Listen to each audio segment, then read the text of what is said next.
Bon. Ah, ouais. Et bon, voilà. Bah ouais. Et ben voilà. Bah ouais. ma bàyyi la nga àggali sa mbir. On va essayer de travailler. Du coup, tu m'aimes là. Bien sûr. dama wax lu kii. Non, et ben là, je te laisse continuer rek. Bon bah très bien, on continue alors. Voilà. Maintenant, c'était quoi déjà le réeral nga. Non dama la voilà donc dañ doon wax ponk bu njëkk bi ci actualité. mooy un fauteuil pour deux présidents. Oui, un fauteuil pour deux présidents de la République parce que finalement. boo gisee ma laajte loolu dama suppusoon wax ca njëlbeen bi président Bassirou Diomaye Faye doon doog a ñëw ci nguur gi parce que je disais que ni Sénégal dafa am nu constitution du Sénégal tëddee et que dafa am koo xam ne ay élections yoo xam ne dafay am ci suñu architecture constitutionnelle il est prévu que ni réew mi c'est un on vit dans un système de représentation maanaam réew mi dañ ko organiser nu mu tëddee au-delà du fait que ni c'est un territoire limité dafa am nu ñu tegee réew mi ñu ne léegi réew mi comme ñoom dañu war a bokk dundandoo ensemble dañuy am ce qu'on appelle un président de la République boo xam ne moom la ñuy dénk suñu destin ci benn diir dénk boobu ñu koy dénk nag moom la ce président de la République bon évidemment amoon na histoire entre 60 ak 62 63 Kaawu Senghor ak Mamadou Dia mais après dañu defaraat constitution bi toujours à l'image de la constitution française pour dire que ni président bi nga xam ne moom la ñuy fal cim réew ci élection à deux tours éventuellement bu fekkee ni y a moins de 50% au premier tour que ni ce président là moom mooy yor destin réew mi maanaam mooy organiser doxalin réew mi pendant juróomi at maanaam mooy fexe ba sénégalais yi nekk ci ngëneel parce que une majorité de ces sénégalais là l'aurait choisi et puis moom mu dérouler avec un gouvernement boo xam ne un coup il y a des périodes yoo xam ne dafa mooy nommé premier ministre un coup comme ci kaw Macky Sall bi amul woon premier ministre Macky Sall moo doon dérouler directement di liggéey avec l'autre pouvoir justement qui est chargé de contrôler justement lépp li nga xam ne moom le pouvoir exécutif di def et kooku muy assemblée nationale président de la république boobu dafa jóg taxaw mu ñu jox ko ay ndombal tànk jox ko ay prérogatives ne ko moom mooy jiite réew mi moom mooy yor suñu diplomatie moom mooy orienté joxe ay orientation par rapport ak yéene yi nga xam ne moom la am ci réew mi président de la république loolu moo mës a continuer depuis 1900 après 62 bi mbirum Mamadou Dia bi ak Senghor problème boobu jeexee Senghor ñëw nekk fi di gérer loolu jusqu'à ce que mu dem en 1981 Abdou Diouf aussi a fait la même chose sauf que dañuy am ki nga xam ne moom moo koy jàppale muy son premier collaborateur qui s'appelle le premier ministre mi nga xam ne moom moo koy coordonner gouvernement bi nga xam ne moom la teg pàcc yi nga xam ne moom la teg ci secteur yu bari pour que ñu organiser ndax mën a doxal ndax réew mi am ngëneel par rapport ak yéene yi nga xam ne moom la am yàlla dafa def ni loolu moo doon continuer sauf écart bi nga xam ne moom lay doon wax léegi Macky Sall amul woon premier ministre parce que il avait choisi d'aller beaucoup plus vite sans doute parce que il voulait être en rapport direct avec ses ministres pas am un intermédiaire loolu après mu dellu siwaat ci parce que il a pensé que ni il lui fallait erreur la woon wala c'était peut-être plus nécessaire et que il fallait absolument que mu dellu siwaat poste premier ministre boobu ndax mu koy coordonner le gouvernement bi et puis certainement essayer de faire dérouler les choses donc du coup Sophie loolu demee noonu ba yàlla def ni en daaw 2024 élection présidentielle am ku ñuy wax Bassirou Diomaye Faye ñu fal ko mu defoon benn entretien ak ay journalistes ne leen man sama yéene moo doon toujours Ousmane Sonko nekk président de la République et que fauteuil bi ñuy wax ni fauteuil la même bu xatee man dama bëgg mu toog ci sama ba buñ koy xat-xatloo ñu dellu soit bërki dem ba ci allocution bi mu def entretien bi mu def ak certains journalistes quand il disait encore que ni moom le président de la République toujours même yéene yi la am ci son premier ministre et que à la limite sax léegi sax non seulement am na ko yéene waaye yàlla dafa ni moom la mais sax dina ko jox ay prérogatives personnelles am mais est-ce que Bassirou Diomaye Faye moom moo war a jox prérogative justement ay prérogatives am président de la République premier ministre am parce que à la limite un premier ministre n'est pas quelqu'un boo xam ne dañ ko fal ki ñu fal mooy le président de la République du Sénégal parce que dafa ñëw mu waat ci Sénégal mu ne man diw laa tudd diw ak diw fii laa juddoo nii fii laa màggee fii laa jàngee yéen yaa leen ma fal nii laa bëgg a doxalee réew mi te dinaa fexe ba respecter constitution boobu bi nga xam ne moom mooy organiser lii ba tey moo mën a toog fii te constitution boobu day continuer di organiser mbir yi parce que moom ci biir doxalinam sax constitution bi moom moo koy guider ñu ne un président de la République moom mooy organiser mooy orienter réew mi fi mu bëgg a dem. qui définit la politique moom mooy définir la politique de la nation. Normalement définir ko kese sax moom moo koy et définir et conduire. Et des fois avec un premier ministre mun na ko faire conduire waa léegi problème bi boo booy Bassirou Diomaye Faye dafa gën a président Bassirou Diomaye Faye dafa gën a dëgg ci le fait que ni moom il faut que mu partager la présidence de la République ak Ousmane Sonko.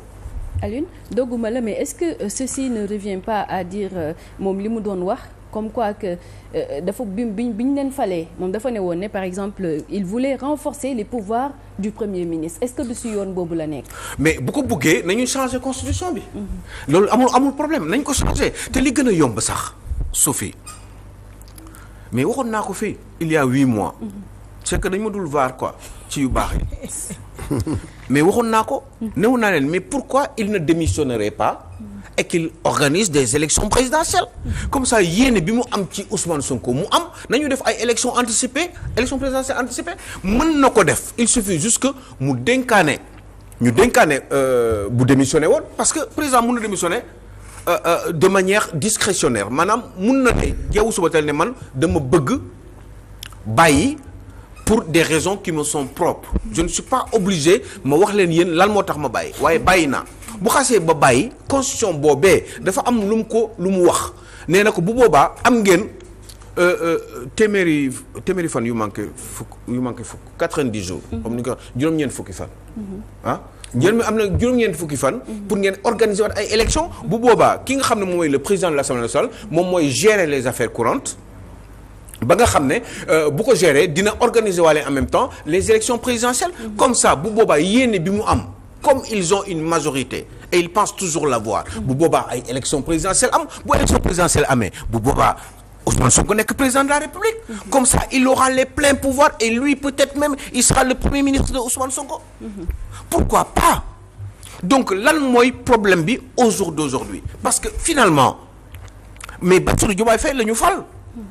te gis nga président dafa doy waar boo nekk président de la République parce que destin réew nga yor dafa am ay nit ñoo xam ne dañ la wër am yaakaar ci yow parce que yow ci yow la ñu xool pour def loolu bu fekkee ni nag sénégalais yi voté lu ñu Bassirou Diomaye Faye dañu voté Ousmane Sonko via Bassirou Diomaye Faye eh ben moi je pense que ni loolu baaxul et ça pourrait constituer une entrave justement à la bonne marche de la Constitution parce que dafay jaxasoo ci xelu nit ñi parce que tey jii nii bu élection yi jeexee kan la ñuy juger. mais Bassirou Diomaye Faye la ñuy juger. parce que ci moom la ñu yaakaaroon moo tax ñu fal ko. maintenant nag bu fekkee dafa am leneen loo xam ne dafa nekkoon ci biir et que les Sénégalais ou en tout cas ceux qui ont voté pour Bassirou Diomaye Faye ne voulaient pas de Bassirou Diomaye Faye véritablement parce que des fois damay douter ni mais est-ce que ñii bëggoon nañu Bassirou Diomaye Faye parce que bu ñu ko bëggoon dinañ ko bàyyi mu dérouler bu paree élection bu amee bu ko neexee moom mu retiré wu bu retiré woo mu bàyyi Ousmane Sonko pour élection prochaine de 2029 wala li gën a yomb wala gën a gaaw comme yàkkamte ne te yéene bi fort na à un certain point eh bien bu boobaa na démissionner tout de suite. D'accord. Parce que bu démissionner le mbir mi day jàll et puis on n'en parlerait plus. Mais personne ne comprend cette attitude là même sur le plan international. Au niveau international mais.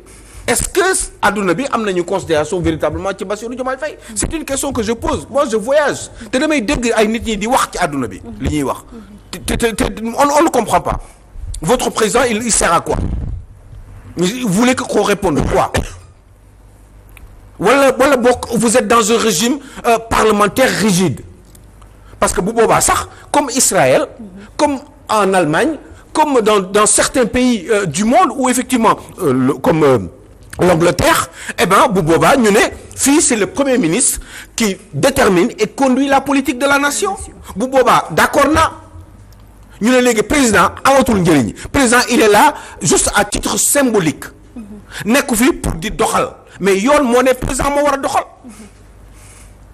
kon est-ce que président bi mët na li mu doon. D'accord. bu fekkee mëtu ko aussi peut-être que j'en sais rien je me pose beaucoup de questions.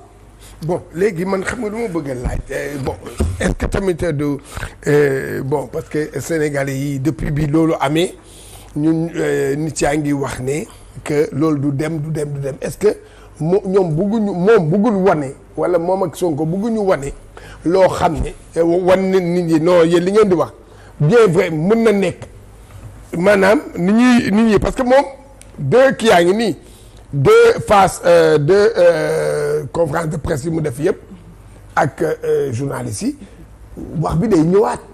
te moom taxaw na carrément. mais s'il est sincère véritablement. waaw moom taxaw na carrément bon mais c'est vrai dëgg la war nañu xam nga il faut que ñu xam ban régime lañ nekk. non c'est tout man loolu rek bu nga xamee baax na il faut ñu xam ban régime lañ nekk bu dee régime bii ñoom ñoo kii ñu gouverner di nangam. bon léegi bi yow benn question bu ma lay laaj mooy. kon posé goo ba léegi. est-ce que. posé gu ma de. non Sophie arrêté. posé gu ma dama doon def ay kii bi exposé bi rek après bi saa ñëw ci question bi sama question mooy lenn rek est-ce que lii ñoom est-ce que ni kii bi ngay wax deux fauteuils bi ak na nga ñoom ñaar seen kii boobu est-ce que dana tardel wala dina bloquer liggéeyu réew mi. man je pense que ni xawma yàlla rek a xam. mais man en général xam nga réew un président de la république booy jiite réew say naataangoo dañuy xam kan la ñu war a waxal. dañuy xam kan la ñu war a jëflanteel véritablement. benn nit la bu fekkee ni ñaari nit la déjà li leen di njëkk poser problème mooy kan lañ ci war a mën a waxal. par rapport ak ñun li ñu bëgg suñu diggante ak réew sàngam muy Sénégal léegi ñoom ils peuvent se poser des questions bu weesoo loolu des fois man question bi nga wax ni mun naa retourner waat question bi ne est-ce que Bassirou Diomaye Faye véritablement est sincère politiquement ak Ousmane Sonko li tax ma laajte loolu. mooy waaw man doo ma tontu balaa ngay laajte yow tamit. ah déet da nga may tontu nag ci laajte bi la nekk. déedéet da nga may tontu man dama la posé que dama ne ndax loolu. dina bloquer réew mi. loolu yow tontu ma après yow nga dem. xam nga li xam maa la commencé woon di tontu. waaw parce que réew mi. waaw réew mi li koy bloqué lan ban sens nga bëgg a wax ci bloqué. parce que réew mi économiquement maanaam est-ce que dina dox. mais est-ce que réew mi dina dox. xam nga réew mu dox xam nga ko. non réew mi ngi doxal doxul. ah est-ce que réew maa ngi dox. fu mu nekk nii waaw non doxagul. waaw kon jeex na. waaw parce que ñoom ñu ngi soog a falu nag. ok d'accord. ñoom ñu ngi soog a falu. ay ceeb ak yooyu mu ngi wàññeeku. waaw ñoom ñu ngi soog a falu xam nga non xam nga lan la. d'accord ñoom ñu ngi soog a falu. man noonu laa koy jàppee. man nekkuma di neexal. soog a falu nan nga koy évaluer yow. ah soog a falu noo koy évaluer. soog a falu waaw nu ma koy évaluer. waaw non c'est que dafa am. non dama ne soog a falu nan nga koy évaluer. soog a falu. moom mooy décision yi ñuy jël. ah d'accord donc décision yi ngay jël est-ce que ñoom yan décision la ñu jël yoo xam ne yow gis nga ci sa bopp tey ci réew mi. yoo xam ne gis nañ ci. waaw tey jii nii waaw. ci heure bii. waaw non mënuguñ ko jël. non déet non waxuma ndax mën nañ ko. waaw dama ne yow yan décision nga gis ñu jël. nga gis ci sa bopp que yow sénégalais lambda. ci décision ñoom. yuñ jël waaw non nee naa la affaire bi doxagul. non déet kon doxagul ah. doxagul. kon kay dina dox. ah man de loolu laa yaakaar man amuma problème ci dina dox de. parce que mais, dama bëgg mu dox. mais si décision yi bokk na si par exemple saaku ceeb bi nga xamante ne wàññi nañ ko. ak ok diwlin yi nga xam ne wàññi nañ ko. mais aussi ak li nga xamante ne moo di location bi. location bi wàññeeguñu ko. mais aussi le premier ministre Ousmane Sonko wax na ne interpellé na ñi nga xamante ñoom ñoo si yëngu. di wax ne carrément que ni nañu xoolaat ñi nga xamante ne noonu la ñu doxalee loyer si biir dëkk bi peut-être on peut dire que ni yéex na mais peut-être ñu ngi si tànk yi quand même. mais tu sais loyer Sophie. il suffit juste de prendre un décret hein. bien sûr mais peut-être décret boobu peut-être nañ ko waxtaanee rek ab balaa ñoo dem si décret. d'accord donc peut-être foofu la toll. il faut concertation d'abord. voilà peut-être concertation boobu noonu moom waxtaan ba pare. waxtaan boobu waxtaan ak maanaam ñi nekk ci secteur bi. man secteur de l'immobilier. waaw. d'accord ok. waxtaan ak ñoom ba ne lii ak bi après nag soog a jël décret nag mais léegi lii mooy am. mais il suffit juste de le prendre ah. des fois autorité la. à la va-vite baaxul de. non dama ne autorité présidentielle la. waaw non mais à la va-vite baaxul de. man d'accord naa de. est-ce que xalaat nga ni il faut 1 an pour loolu. wala 2 ans wala 6 mois wala 3 ans wala 4 ans. Alioune xam nga on n'est pas man daal 2020 xam nga man sama xalaat lenn la. ñoom 2024 la ñu falu. man 2026 fin 2026. dama jàpp ne que. chantier dina commencer que ñii. foofu laa mën a maanaam. nattee. man dama jàpp ni solution. waaw boo ko amee. waaw parce que diw mënul. waaw diw xamul. waaw diw tekkiwul. diw jarul dara. diw yàq na réew mi. am nañ solution. bind naa ko livre bi lépp a ngi ci biir livre bii. boo ñëwee da ngay dérouler. bu fekkee ne dafa mën a demee nee na yow wax na ko Cheikh Tidiane Gomis. 2 mois déjà bu ñu ñëwee. dinañu andi solution peut-être réalité du pouvoir. amul temps de xawma grâce amul rien du tout. on vient on déroule. parce que ñun dañu mën. mais est-ce que moment boobu bi ñu koy wax est-ce que nekkul comme ni ñu koy waxee politique la woon d'accord rek ok ñuy wax noonu d'accord mais xam nga nguur moom kenn du xëy rek ñëw rek defar ko. d'accord mais man yombul quand même j'ai une question mu ñëwaat rek déjà si thème bi muy un fauteuil pour 2 présidents maintenant yan acte nga gis par exemple ba titré de la sorte. mais xam nga lu tax parce que man bu doon sama sago nii ñu ne léegi un président de la République il ne sert à rien. amul solo ci contexte politique actuel bi. ñu ne léegi premier ministre de la République moom mooy diriger réew. ñu def comme bi ma la wax noonu. en Israël le président de la République ne sert pas à grand chose. en Allemagne le président allemand ne sert pas à grand chose. c'est le chancelier mooy le premier ministre qui gère le pays. boo demee te Israël Netanyahou Benjamin moom mooy gérer réew. waaw léegi na leer man bu leeree sama bopp rek baax na. waaye problème moom mooy mais day fekk ne ñoom seen constitution noonu la tëddee. waaw mais ñun suñu constitution nee na la tëddee te pourtant ñi ngi jéem a doxal comme ñooñu. waaw léegi ñun kon ñu changer constitution bi benn yoon. wala ñu organiser ay élections bu fekkee ne mënuñ changer élection parce que nag président nee na. réforme constitution bi bokkul dara ci assises nationales yi ñu tegoon bee passé donc ça veut dire que ni mbir mi day continuer ni mu mel nii. mais bu boobaa. c'est le président c'est l'institution présidentielle boo xam ne ki ko war a incarner daf koy incarner selon ni ko constitution bi doxalee te constitution bi ni mu ko doxalee leer na nee na c'est le président de la République qui détermine d'abord ou définit et conduit la politique de la nation maanaam loolu bu mu ko mënoon wax ci olof pour Sénégalais yi may déglu président moom la ñuy wax pour mu téye deste réew mi doxal par rapport ak moom li nga xam ne ci lañ ko falee jeex na waaw loolu bu fekkee ni nekkul parce que tout simplement il faut partager ce fauteuil présidentiel il y a pas de problème mais je vous assure d'une chose c'est que par exemple quand Macron dit une bêtise sur le Sénégal normalement c'est pas au Premier ministre de répondre. C'est le président de la République de répondre. Il peut dire exactement la même chose mun na wax exactement li Premier ministre bi wax waaye moom moo koy wax. parce que moom mooy incarner l'institution présidentielle moom mooy yor réew mi il parle au nom du pays mais quand c'est le Premier ministre qui parle mais il ne parle pas au nom du pays. foofu ñu dem ci beneen ponk bi. il ne parle le président bu waxee. moom moo wax au nom du pays. Macron bu waxee il parle au nom de la France. Israël Benjamin Netanyahou quand il parle au nom d'Israël malgré qu'il y a un président de la République parce que moom la ñu jagleel loolu waaye fii président lañ ko jagleel kon est-ce que yombul man de bu doon sama sago ñu organiser ay nañ ko def sax ak boole élection présidentielle ak élection locale yi anticiper ko d'accord parce que élection locale yi déwén la comme ça bu ñu ko boolee Sonko devient président de la République et puis Diomaye pourrait devenir 2026 Diomaye daa déwén la Diomaye pourrait être peut-être son premier ministre. comme ça mbir mi ci lay gën a leer. d'accord et ça serait moins gênant. d'accord man pour man. Alioune ñu dem ci beneen ponk bi muy Macky Sall fait-il peur. écoutez nous avions un président de la République boo xam ne def na fukki at ak ñaar. am na yu baax yu mu def. am na yoo xam ne wax dëgg yàlla man sama bopp nanguwuma ko parce que xel mënu ko nangu surtout par rapport à la justice ak ni ñu doon gérer les deniers publics. man d'accord man loolu xel mënu ko nangu. yàlla def na ni Sénégalais dans leur majorité ils ont préféré faire partir choisir beneen gis-gis boobu ñoom ñooy dérouler léegi kon ça veut dire que normalement président boobu jeexal na. Il y a rupture. Il y a une rupture mais man j'ai entendu le président Bassirou Diomaye Faye ne moom gis na wala dégg na wala xam na lépp loo xam ne président mi ngi koy def ci suuf pour yàqal Sénégal mais Macky Sall il est fort à ce point. waaw un ancien président. waaw man loolu moom kii ah mais kii Alioune Sow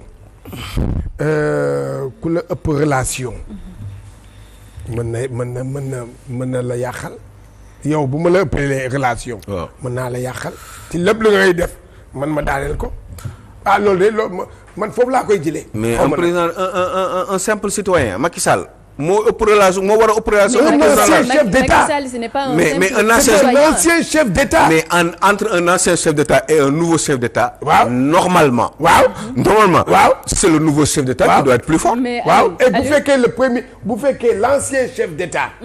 noué woon na ay relation waaw dégg nga. am benn carnet d'adresse bu fourni. waaw mais sincèrement vraiment y a sur le plan international diplomatique. waaw y a même pas. waaw léegi bu fekkee ne le nouveau chef d'État. waaw waaw. qui délègue ses pouvoirs. au premier ministre. qui se chamaille avec l'Occident. waaw mais kooku. voilà c'est ça voilà. ah déet man li may wax leen la de. Alioune Cheikh Tidiane man nag après bon Cheikh Tidiane ngeen wax lu leen neex mais nag wax dëgg yàlla man li ma wax nii du dañ. Cheikh Tidiane Gomis li muy wax ni daf may fàttali c'est les propos d'El Malick Ndiaye quand il dit que ni suñu kii si suñu opposants yi par exemple ñoom ñoo ñu jiitu si suñuy partenaires. waaw mais suñuy opposants yooyu gouverner tuñu. waaw mais relation. non mais les partenaires ki ñu war a waxal en principe. mooy le président là parce que c'est lui qui décide. aux côtés de peut-être ak son premier ministre. comme il le fait en ce moment mais normalement kooku moo war a ëpp doole kooku voix am moo war a ëpp doole kooku voix am moo war a gën a dëgër kooku autorité am moo war a gën a feeñ sur le plan international reconnaissance am moom moo war a gën a feeñ mais lu tax loolu amul. waaw mais xam nga man. mais quoi. non c'est que yow d'accord naa li nga waaye nag il faut nga jàpp lenn. man boo nangoo lenn rek. non man loo baax na loolu. mooy que nit bu influent mën na c'est nit bu influent day aider sax un chef d'État nit bu influent boo xam ne du dara xam nga tey jii man mun naa ne influent auprès de ay chef d'État exemple je donne un exemple tey jii man mii mën naa influent ci ay nit yow mii man na yàqal la yow mii yoo dem fa di wuti ay affaire man nga yàqal ma man. président waaw ma yàqal la man président de la République. waaw yow nga ne que président man na mais influent yoo xam ne. non xam nga lan la Cheikh Yane.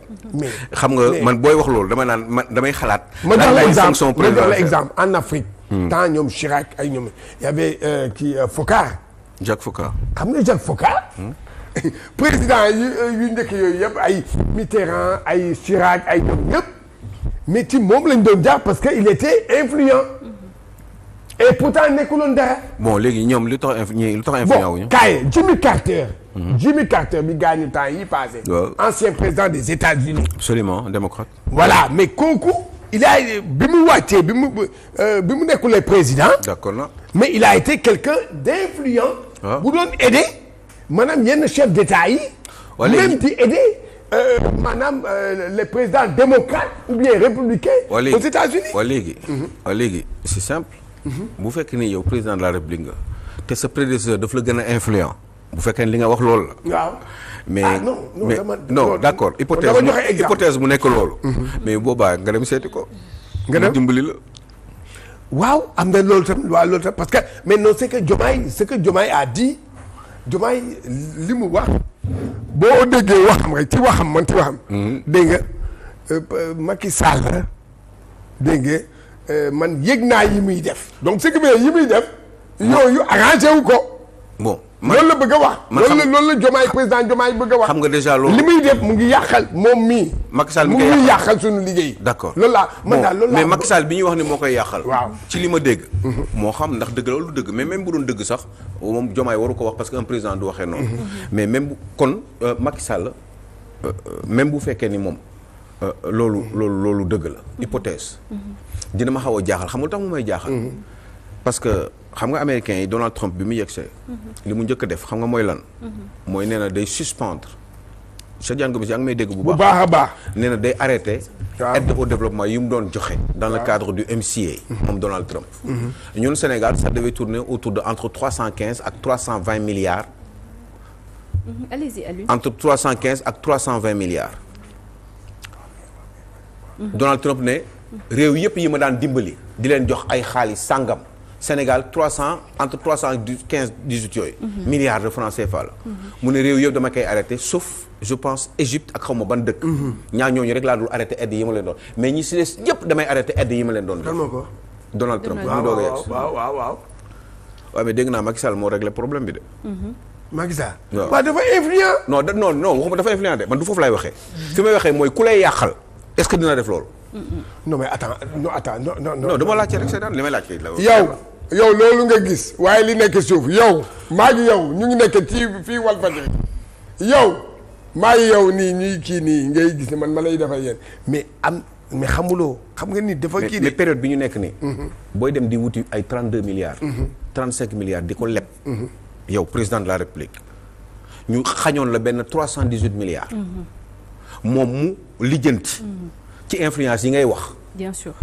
ba loolu suspension boobu gars yi dindi ko teggiwaat ko. waaw.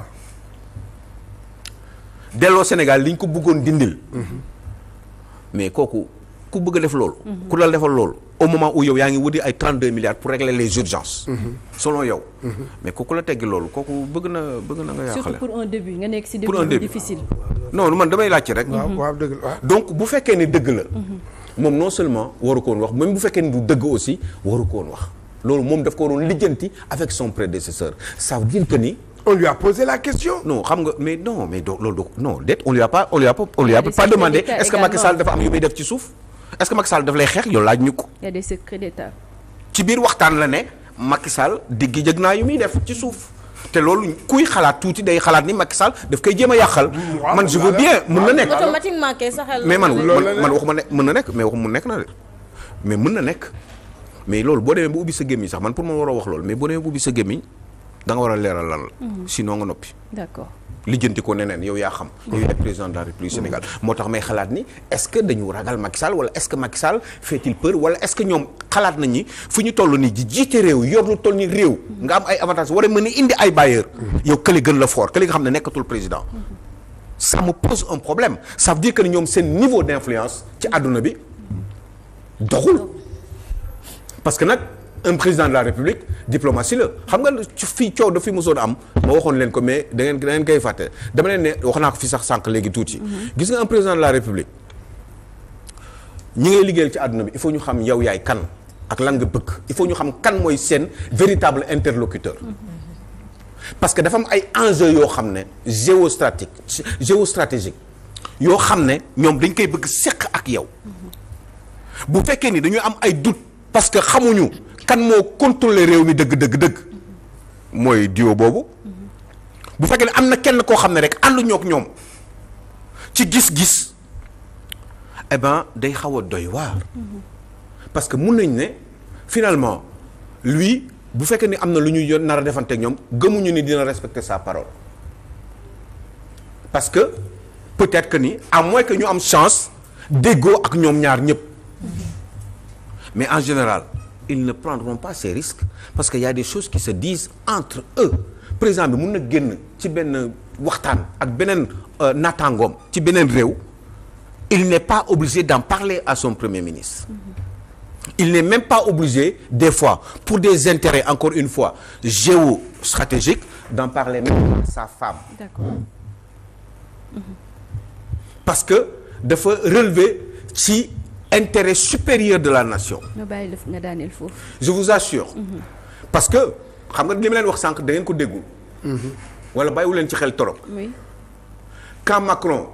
dit des choses qui sont pas bien sur le Sénégal c'est à Bassirou Diomaye Faye de répondre. dégg nañ la de.